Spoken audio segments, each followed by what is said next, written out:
चामोर्शी तालुका के वालसरा गांव में भारतीय जनता पार्टी से जुड़े एक घर से 3 लाख रुपए मूल्य की देसी शराब की पेटियां बरामद होने के बाद पूरा जिला हिल गया है। ये घर भाजपा की जिला परिषद अध्यक्ष पद की प्रमुख दावेदार योगिता भांडेकर के देवर का बताया जा रहा है। मामला सामने आने के बाद सत्ताधारी पक्ष पर पुलिस प्रशासन पर राजनीतिक दबाव बनाकर कार्रवाई दबाने का आरोप लगाया जा रहा है। कांग्रेस महिला जिला अध्यक्ष एडवोकेट कविता मोहरकर ने इस पूरे प्रकरण पर जोरदार प्रतिक्रिया दी है। उन्होंने कहा कि शराब प्रकरण की जानकारी मीडिया से छिपाने की कोशिश करने वाले स्थानीय गुने शाखा के अधिकारी और चामोर्शी पुलिस थाने के निरीक्षक को तुरंत बर्खास्त कर दिया जाए। मोहरकर ने आरोप लगाया कि भाजपा नेताओं ने पुलिस पर दबाव डालकर कार्रवाई को दबाने की कोशिश की, जो लोकतंत्र और कानून व्यवस्था दोनों के लिए गंभीर खतरा है। सूत्रों के अनुसार जब पत्रकारों ने पुलिस अधिकारियों से इस प्रकरण पर सवाल किए तो दोनों निरीक्षकों ने कोई कार्रवाई नहीं हुई ऐसा कहकर बात टालने की कोशिश की, लेकिन स्थानीय नागरिकों ने प्रत्यक्षदर्शी बयान देकर पुलिस के झूठ को उजागर किया। इसके बाद कुछ जागरूक पत्रकारों और सामाजिक संगठनों ने तकनीकी प्रमाण जुटाकर पुलिस प्रशासन को कार्रवाई करने पर मजबूर किया। दारूबंदी का समर्थन करने वाले व्यसन मुक्ति केंद्रों के पदाधिकारी और सामाजिक कार्यकर्ताओं ने भी सवाल उठाया है कि जब अवैध शराब से हजारों लोगों की जान जा रही है, तब शराब प्रकरण दबाने वाले पुलिस अधिकारियों पर कार्रवाई कब होगी।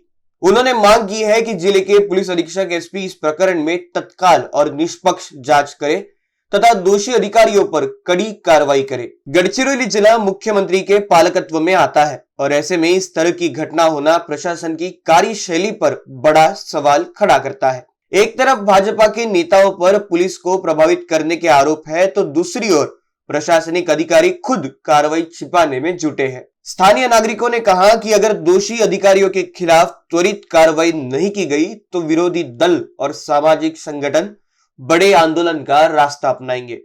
ये लोकशाही है या ठोकशाही है, इसके बारे में सबसे पहले सवाल खड़ा होता है। जिनकी सत्ता है वो सत्य का माज है। अब आप मुझे बताइए, एक सामान्य कोई एक किरकोळ विक्रेता है, उसकी एक नींब अगर मिल जाती है तो उसके ऊपर गुनाह होता है, दर्ज होता है, पुलिस उसके पीछे पड़ते हैं। ये सब होने के बाद 45 पेटी दारू बोले तो कम नहीं है साहब। अगर इसका वैल्यूएशन हम देखते हैं तो 3,60,000 के करीब ये अवैध साटा अगर ये है यहाँ पे कहीं ना कहीं छिपा हुआ रखे हैं, और वो अगर इलेक्शन के समय में इलेक्शन हेतु अगर रखा है तो निश्चित रूप से उनके ऊपर वो जितने जल्दी हो तुरंत कार्यवाही होनी चाहिए। और ये पुलिस का काम है, पुलिसों ने ये करना चाहिए। सामान्य जनता अगर बोलती है कि ऐसा कोई अवैध काम यहाँ पे चल रहा है या ऐसा कोई दारू का कोई साठा यहाँ पे रखा हुआ है, तो ये तुरंत एक्शन होनी चाहिए। मैंने आचार संहिता एक जगह पे आप जारी करते हो, दूसरी जगह पे ये सब हो रहा है, तो ये विरोधाभास है। एक्शन होनी चाहिए, तुरंत एक्शन होनी चाहिए। यह दो प्रकार के समाज सेवक है। एक सही मायने में समाज को दिशा देने वाले होकायंत्र जिसको बोलते हैं वो समाज सेवक है, कि जहां कहीं भी ऐसा होता है, अन्याय होता है, इंजस्टिस होता है, तो वो खड़े उठते हैं और उसके लिए वो तैयार होते हैं। दूसरे समाज सेवक है जिनका फोटो आता है पेपर में, और जहां कुछ भी अन्याय और कुछ अवैध कुछ काम कर रहे हैं उसके ऊपर वो किंतु परंतु कुछ बोलते ही नहीं। तो ऐसे समाज सेवक को भी हम लोगों ने पूछना चाहिए ना, हमने जॉब पूछना चाहिए, हमने सवाल पूछना चाहिए। एट द सेम टाइम मुझे ऐसे लगता है कि जो भी हो रहा है ये आलबेल काम है, ये कोई एक व्यक्ति का काम नहीं है। जिनकी सत्ता है, जिसका आमदार है, जिसका विधानसभा है, उसका भी बड़ा हाथ होगा ना।